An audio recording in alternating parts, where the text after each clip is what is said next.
大家好，今日我想同大家分享下萬象九章呢個設計概念。其實萬象九章咧係一個邏輯推理同埋策略對抗嘅多人紙牌遊戲。佢同其他紙牌遊戲唔同之處咧，係佢能夠將中華嘅數學史融入當中。喺個遊戲裏面咧，每一名玩家需要扮演唔同嘅角色。需要選擇能夠代表自己嘅歷史人物，透過用物件卡、人和卡同埋典籍卡去進行互動，從而達到自己特定嘅目標。我哋可以揀嘅歷史人物咧都幾多嘅，有一啲同數學好有關係，有一啲看似同數學冇關係，有一啲可能我哋連名都未聽過。透過揀歷史人物嘅時候，我都希望大家可以對歷史可以有着一啲更加深刻嘅理解。今日我會介紹下張蒼啊，唔知大家知唔知張蒼係邊個？張蒼咧係西漢嘅丞相，冇咗張蒼，我估大概就冇咗我哋呢一個遊戲。點解咁講咧？九章算術嘅作者其實我哋唔知，係一啲嘅散修修嘅一啲例子啊，或者一啲嘅算法流通喺唔同嘅地方。而張蒼咧就其中一個將佢哋整理再輯錄成書嘅一個功臣。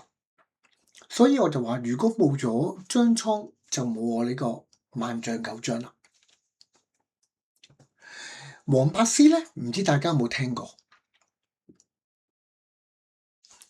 王柏斯好中意宴客，佢每逢宴客嘅時候咧，佢就將屋企個七張台咧移嚟移去。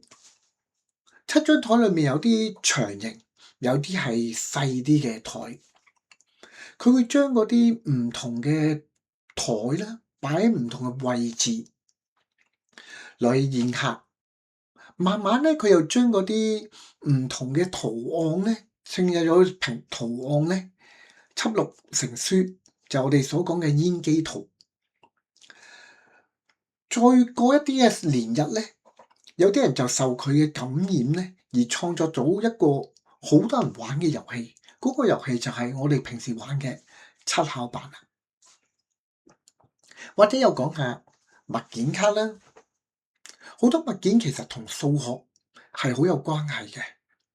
譬如話，如果我問大家今年係嘅咩年嘅話，唔知大家會點答？有人會答2026年啦，有人會答馬年啦，唔知有冇人會答我丙午年呢？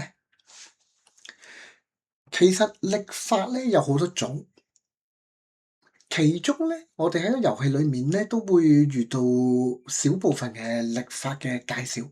譬如陽曆就係據地球圍繞太陽公轉個軌道嗰個位置啊所制定嘅曆法。陰曆咧就係按住月亮嘅月相週期所制定嘅曆法。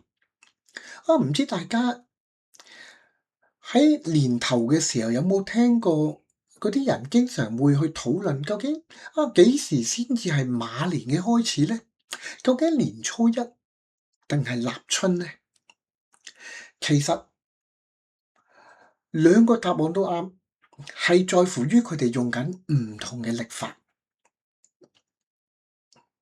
如果佢用陰曆嘅話咧，佢就大概會同你講年初一就係馬年嘅開始。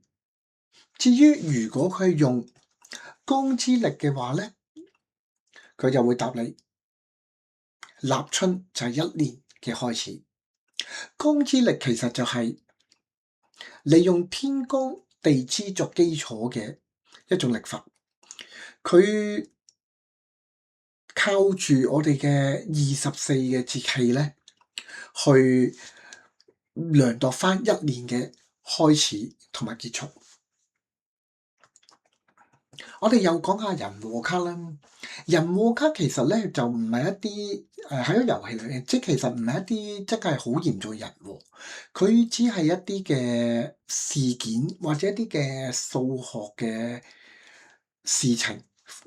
我只係將嗰啲數學嘅事件咧、事情咧，去借落去個遊戲嗰度。其中人和卡咧有以下呢啲啦，譬如有雞兔同籠。雞兔同籠咧係一個典型嘅問題，古代好典型嘅問題，就係話有個人咧，佢去農場喎，佢知道農場裡面咧只有兔仔同埋雞兩種嘅動物。佢趴喺地下望入去，喺個罅縫嗰個咧，即係個好圍欄底咧望入去，望到有94隻腳，而跟住佢係抬高頭咧，喺嗰個欄杆嘅頂咧望入去咧，就望到35個頭。究竟35個頭、94隻腳，即係有幾多嘅兔仔、幾多嘅雞咧？當然啦，我哋而家有好多方法可以計到雞兔同籠呢個答案啦。但係究竟喺古代佢哋點樣計到出嚟嘅咧？呢個亦都值得我哋去思考嘅。墨筆之數，墨筆之數咧，其實同我哋另外較為出名嘅名咧，會即係相同嘅。嗰個就係韓信點兵。其實墨筆之數、韓信點兵都係講緊相同嘅數學題，而呢個數學題咧，其實就係喺《孫子算經》嗰度出嚟嘅。當大家玩遊戲嘅時候，可能大家就會不知不覺去試下睇下呢啲唔同嘅算經、唔同嘅問題，究竟以往嘅古人點樣去解決咧？呢個就正正係我哋萬象九章嗰個設計嘅起源。另外咧，我哋會見到有一張人和卡叫兩小兒辯日。咦，兩小兒辯日唔係中國嘅寓言故事咩？係啊，中國嘅寓言故事其實係講緊孔子咧周遊列國嘅時候咧，遇到兩個小朋友去討論或者爭辯，究竟幾時太陽先離我哋最近？究竟係朝頭早嘅時間啦，定係正午嘅時間？佢哋講完佢哋嘅論據之後咧，孔子答唔到佢哋究竟邊個啱，因為兩個都係有道理。嗱，雖然呢個係一個寓言故事，但係原來佢都可以用數學嘅方法去理解嘅。好啦，講完人和卡，或者我哋又講下典籍卡啦。我哋呢個遊戲叫萬象九章，當然咧唔能夠少嘅就係九章算術。喺個遊戲裏邊咧，九章算術咧其實係9個章節一啲即係9款唔同嘅算術嘅東西啦。其中一個角色咧就需要收集晒所有呢9章算術嘅殘片，先至可以完成任務。所以咧，你會見到9章算術咧，就呢度唔係用一個典籍呢個名去裝載，而係用殘片去處理。而除咗9章算術之外，仲有咩殘片咧？仲有一個算數書嘅殘片。算數書咧，其實喺上個世紀80年代嘅時候揾翻出嚟嘅。後來咧，啲人就發現咧，算數師同9章算術嗰個淵源咧就好大。